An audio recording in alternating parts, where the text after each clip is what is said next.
IT rates లేవు, ED rates లేవు, లేకపోతే నేను మీ ముందు నిలబడదని కాదు. సో ఇట్స్ నథింగ్, అట్లా ఏం లేదు. కానీ అప్పుడు ఈడీ రేట్ సంబంధించిన లోకల్ పోలీస్ స్టేషన్, మన వరంగల్ పోలీస్ స్టేషన్లో అప్పుడు ఒక అంటే ఎఫ్ఐఆర్ చేయడం జరిగింది. అది కూడా కాళోజీరావు యూనివర్సిటీ నుంచి. అందుకని ఆ పీజీ సీట్స్ కోసం వాళ్ళు వెరిఫికేషన్ కోసం వచ్చారు.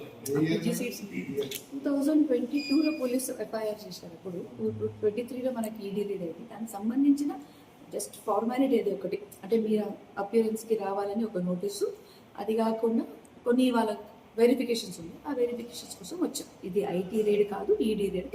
ఇప్పుడు మనం డీమ్డ్ యూనివర్సిటీ ఉన్నాం కాబట్టి ఎంసీసీ రూల్స్ ప్రకారం, అంటే మొత్తం మన మెడికల్ కామన్ కౌన్సిలింగ్ తగ్గట్టుగా అన్ని సీట్స్ ఏది ఉన్నా కూడా కౌన్సిలింగ్ తగ్గట్టుగానే పోతాయి, మెరిటే పోతుంది. ఎవరు కూడా ఇట్లా ఒకవేళ రేపు మా సిస్టర్కి కూడా సీట్ కావాలన్నా, లేకపోతే మా డాటర్ లేకపోతే సన్కి కూడా సీట్ కావాలన్నా పాసిబుల్ లేదు. అది బయట వచ్చిన రూమర్స్ అన్ని తప్ప అఫ్ కోర్స్ ఎస్, ఎందుకంటే అందరు అట్లనే వాళ్ళ మనసులో ఏమొస్తే అది ఆలోచించుకుంటారు వాళ్ళు.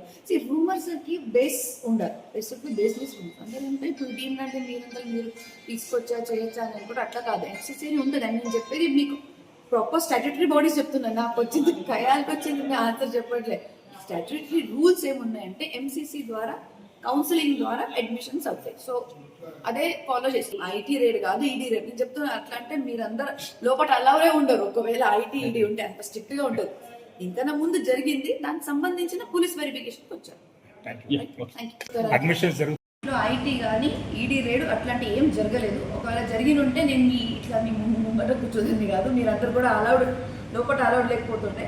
అట్లా ఏం లేదు. జస్ట్ వరంగల్ పోలీస్ వాళ్ళు అప్పుడు ఈడీకి సంబంధించిన అప్పుడు వాళ్ళు local state government Kaloji Rao university వాళ్ళు అప్పుడు కేసు వేసి ఉంటే పీజీ సీట్స్ కోసం వాళ్ళు మన పోలీస్ స్టేషన్లో కేసు వేస్తే వాళ్ళు వెరిఫికేషన్ కోసం వచ్చారు. అంతే కనుక వాళ్ళు ఇది ఈడీ రేడ్ కాదు, ఐటీ రేడ్ కాదు, ఈడీకి సంబంధించిన వెరిఫికేషన్. అది మన స్టేట్ గవర్నమెంట్ మన Kaloji university health sciences university పరంగా అప్పుడు వరంగల్ నుంచి వచ్చి వాళ్ళు ఇక్కడ వచ్చి వెరిఫికేషన్ చేయడానికి వచ్చారు అంతే. అండ్ అపియరెన్స్ నోటీస్ కూడా వేయడానికి వచ్చారు.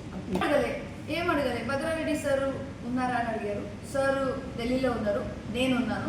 సో సరే అమ్మ మీరు పిలిచిన అపియరెన్స్కి మీరు రావాలి, మీరు కానీ భద్రారెడ్డి గారు రావాలి, వరంగల్కి రావాలంటే సరే సార్ వస్తామని చెప్పినాం. ఇంకా వాళ్ళ డాక్యుమెంటేషన్స్ ఏమేమి ఉన్నాయో అవి అంతా క్లియర్ చేసుకుని అయిపోయాయి.